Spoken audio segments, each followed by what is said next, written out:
Good morning. No new people today. Scratch off these couple things.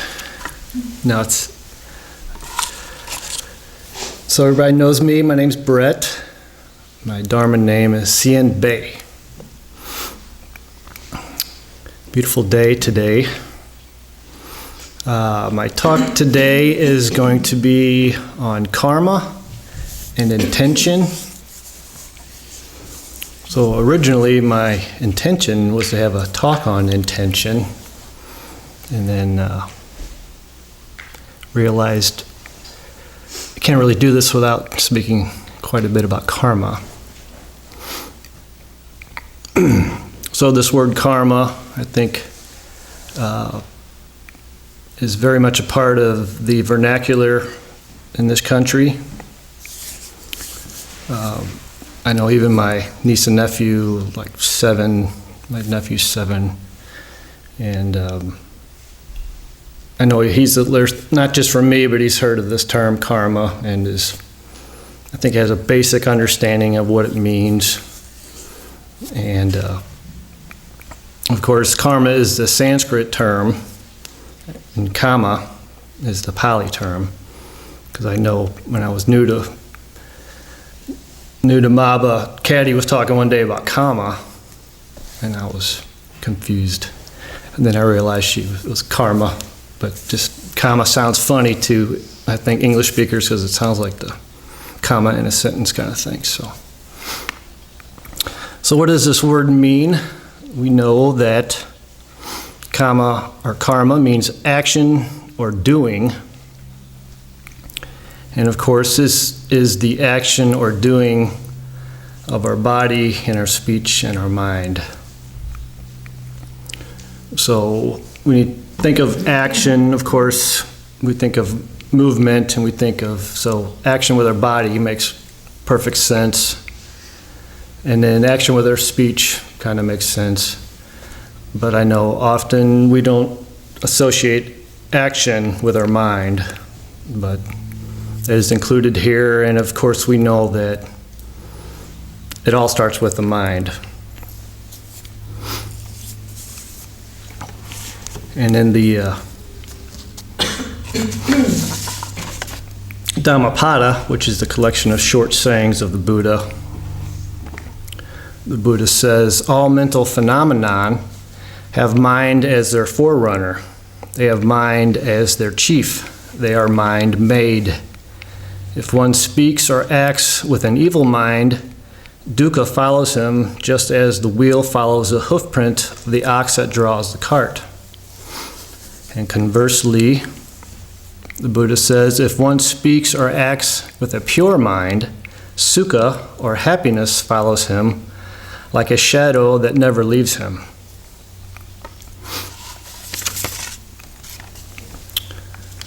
So this statement from the Buddha seems pretty straightforward. It's pretty simple. Do good and happiness follows. Do bad and suffering follows, right? But, of course, and it is that simple in a sense, but we're kind of complicated creatures, and things can get complex. So obviously this statement speaks to us on some level of the principle of cause and effect. And the effect, when talking about karma in Buddhism, the effect is known as vipaka. And in Buddhism, of course, we know this cause and effect most popularly from the 12 links of dependent arising, where one thing is the cause or condition for the next thing to arise, where ignorance is the condition for volitional formations to arise. So out of ignorance come thoughts, words, and actions, and these are the things that sow the seeds of karma. But of course, we know that karma is not simply a scientific cause and effect phenomena. Like Newton's third law of motion, which states for every action there is an equal and opposite reaction. That is like a simple statement of cause and effect in regards to bodies in motion. But of course, karma is a little different. And as the Buddha says in the Anguttara Nikaya, I declare, O bhikkhus, that volition, setana, or intention, is kama. Having willed, one acts by body, speech, and thought.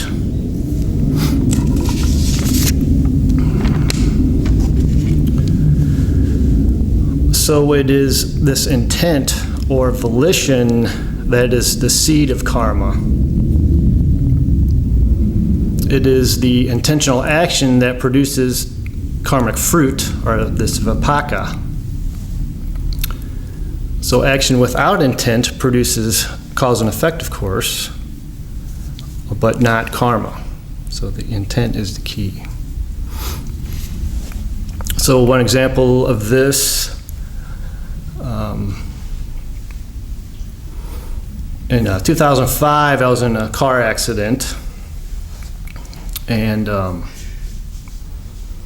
basically, you know, they say you T-bone somebody, but it wasn't exactly T-bone. It was, you know, a little less of a deflection there, a little not straight on, but it was a pretty good impact. I was doing about 60 when I hit this car, and so the gentleman driving made a left turn on a red light. He got confused, and I didn't see him because I was in the slow lane, and the car in the fast lane was blocking my view, and as this car was coming around. So by the time I saw him, I was already on top of him and just plowed right into him. And I hit the passenger side door, and there was a older woman and that was in the passenger seat. So, and I knew she wasn't in good shape.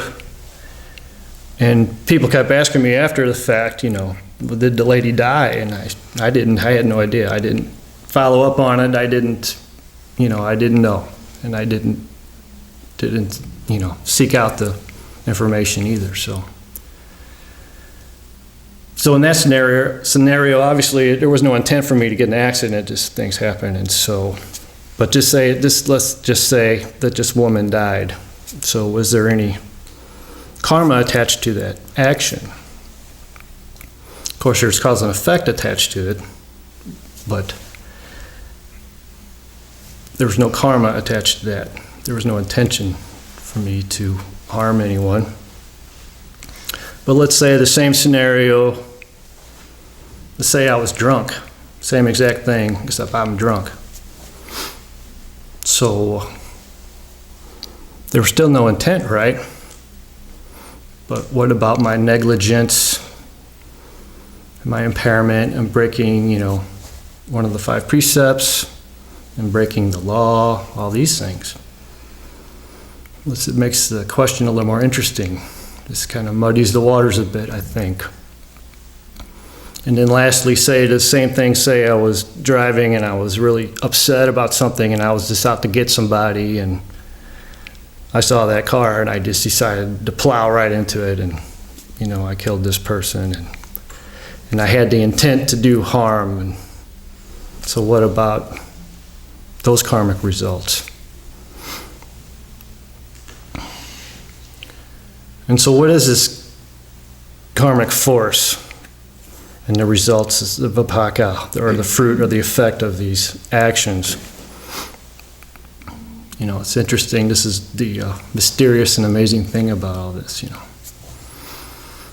So is there a God who sees all and knows my mind and will punish or reward me accordingly based upon my intentional action? I mean, that's one way to look at it, I think. That's one concept.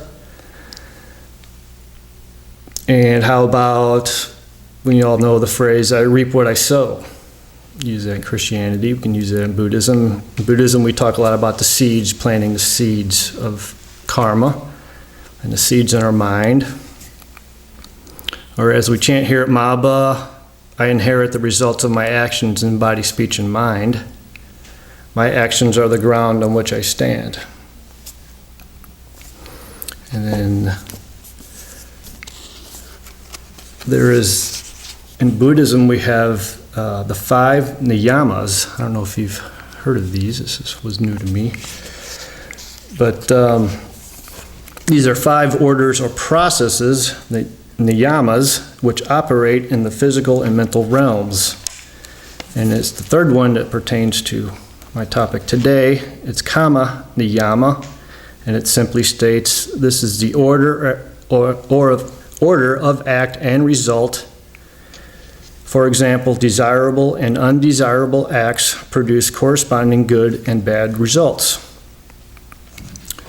In Narada, the author continues with that. He says, as surely as water seeks its own level, so does Kama, given opportunity, produce its inevitable result, not in the form of a reward or punishment, but as an innate sequence. This sequence of deed and effect is as natural and necessary as the way of the sun and the moon, and is the retributive principle of Kama.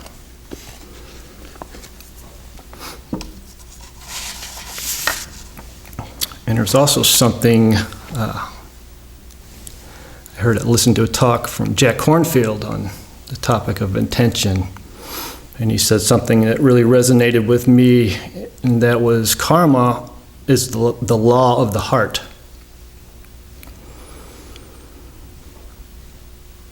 So I think all of these examples, we reap what we sow. My actions are the ground on which I stand. This Kama Niyama, this law of the heart. To me, it speaks to us about emptiness and no self, non-duality, interbeing, the interconnectedness of all things. I think it's about letting go of this me, myself, and I business that we all get wrapped up in, the conceit I am. Because I think we have to keep in mind that it is ignorance that conditions our karma. Because Arahants and Buddhas do not produce or create any karma.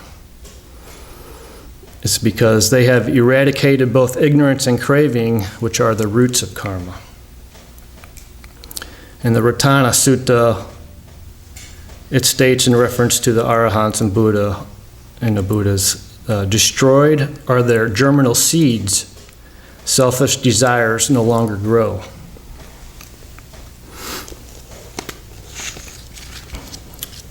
And Narada continues with this. This does not mean that the Buddhas and Arahants are passive. They are tirelessly active in working for the real well-being and happiness of all. Their deeds, ordinarily accepted as good or moral, lack creative power as regards themselves. Understanding things as they truly are, they have finally shattered their cosmic fetters, the chain of cause and effect.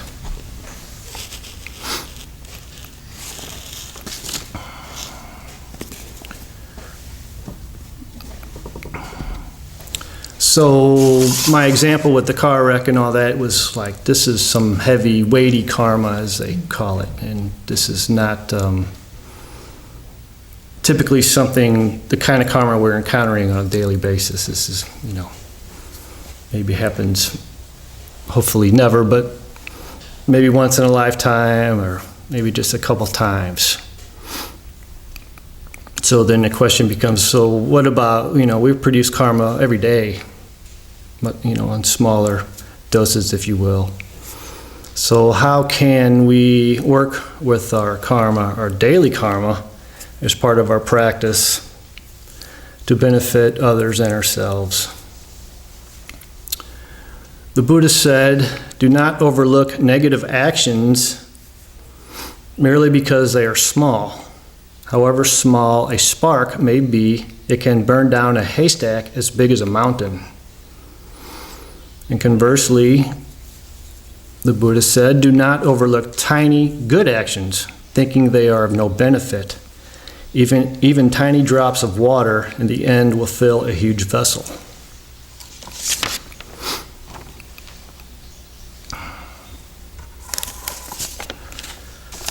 So we know that our environment, our circumstances in life, and our habitual tendencies condition our thoughts. And of course, we understand that the mind is the forerunner, our thoughts. And as Jack Kornfield says, we tend to get stuck in these patterns of thought and behavior. We don't see these patterns, we tend to live inside the patterns. But I know the people in this room that we've practiced enough that we have seen some of these patterns, some of our habits, things we kind of get stuck in. Sometimes we can't see the forest for the trees because we get so wrapped up in ourselves and our daily lives and our business and in our little worlds. But when we practice and we look inside and slow down, we can see our reaction to things. And I think this is key to our practice. So we can be aware of and witness to our intention. Instead of reacting as our habit, make an intention. How do we tend to what comes our way? We can make an intention. We can tend our karma by tending our intention. Be mindful of our mind, our words, and our actions.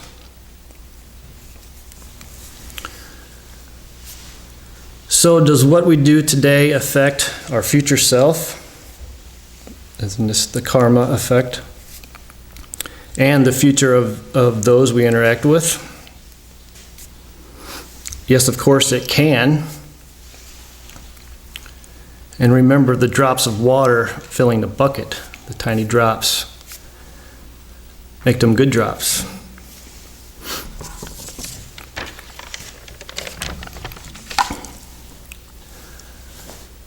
So I believe we can make big changes in our lives for ourselves and others, slowly and steadily, one drop at a time. That's my talk. Thank you very much.